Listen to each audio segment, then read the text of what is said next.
በመላ ዓለም ላይ ሆናችሁ በሶሻል ሚዲያ ወደ እናንተ በሚሰራጨው ፕሮግራም ባላችሁ ቦታ ሆናችሁ እየተባረካችሁ የምትገኙ የማታውቁ ወንድማችሁ ነብይ ማቴ ነኝ። ለራሴ እንዲሁም እያቃተትኩ እየጸለይኩ በልቤ ላይ በመጣው ትንቢታዊ አዋጅ ለእናንተ ማወጅ ፈልጋለሁ።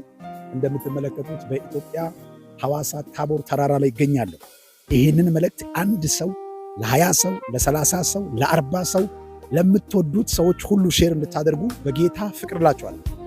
ወደ ልቤ የመጣው የእግዚአብሔርን ቃል ሐዋርያ ሥራ ምዕራፍ 12 ከቁጥር 1 ጀምሮ ያለውን ትንቢታዊ መልእክት ወደ ልቤ ዘሎ የመጣው ቃል ለእናንተ ማወጅ እፈልጋለሁ። መጽሐፍ ቅዱስ እዛ ቦታ ላይ የሚናገረው ሄሮድስ ሲልና መከራ ያጸነባቸው ዘንድ በአንዳንዶች ላይ እጁን ጫነባቸው ይላል። ዮሐንስን ወንድም ያዕቆብን በሰይፍ እንዳስገደለው አይሁድን ደስ አሰኘውና ጨምሮ ጴጥሮስን ያዘ ይልና የቂጣ በዓል ወራት ነበር ይላል። የቂጣ በዓል ወራት በኋላ ጴጥሮስን ደግሞ አውጥቶ እንደ ያዕቆብ ሊያደርግ ሲያስብ በነገውና በዛሬው መካከል የእግዚአብሔር መልአክ እግዚአብሔርን ልኮ ከሄሮድስ እጅ አስመለጠው ይላል። የሚገርም ነገር ጴጥሮስ በዛ ቦታ ላይ ተስፋ ቆርጦ በሚጠብቁ ወታደሮች መካከል ተስፋ ቆርጦ ተኝቶ ነው ያለው።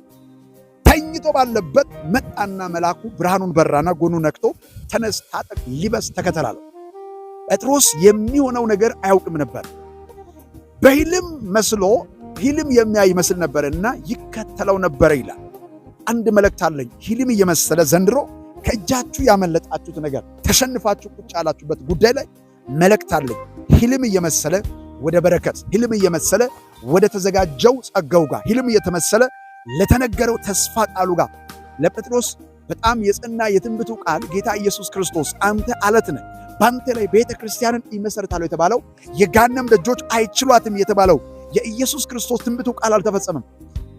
ካለ ጊዜው ተስፋው ቃል ያለው ጴጥሮስ ተያዘ እላለሁ።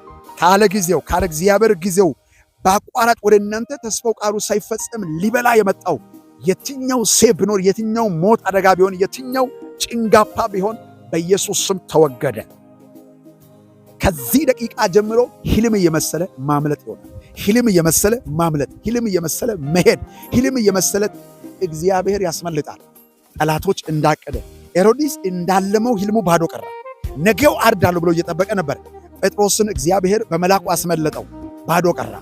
ነገው እንደ ትላንትና ሐዋርያውን ያዕቆብ እንደገደለው ደሙ እንዳፈሰው ጴጥሮስን እንደዛው ሲያስብ እግዚአብሔር ጴጥሮስን አስመለጠው። ዛሬ ጠላት ያስበው አይሆንም፣ እግዚአብሔር ያስመልጣል። ወደ አዲሱ ጎዳና፣ ወደ ሕልሙ ጋር፣ ወደ ስኬቱ ጋር አይቴ የማታውቀው ባንተ ሕይወት ላይ ተነግሮ ያልተፈጸመው ቦታው ጋር ትፈጥናለህ። ሞት አዋጅ አይሆንም፣ ኪሳራ አይሆንም፣ ውድቀት አይሆንም። ለሚሰማና ላመነ ሰው ጸልያለሁ። ከዚች ደቂቃ ጀምሮ፣ ከዚች ሰዓት ጀምሮ፣ ከዚህ ሰኮንድ ጀምሮ ሕልም እየመሰለ ወደ ስኬት ይፈጥናል። ወደ ውድቀት ሳይሆን ወደ ስኬት ይፈጥናል። በኢየሱስ ስም ጸለይኩ። ከዚህ ደቂቃ ጀምሮ ይህ ቃል በሕይወታችሁ ላይ አካል ለበሰ። በሕይወታችሁ ላይ አካል ለበሰ። በሕይወታችሁ ላይ አካል ለበሰ።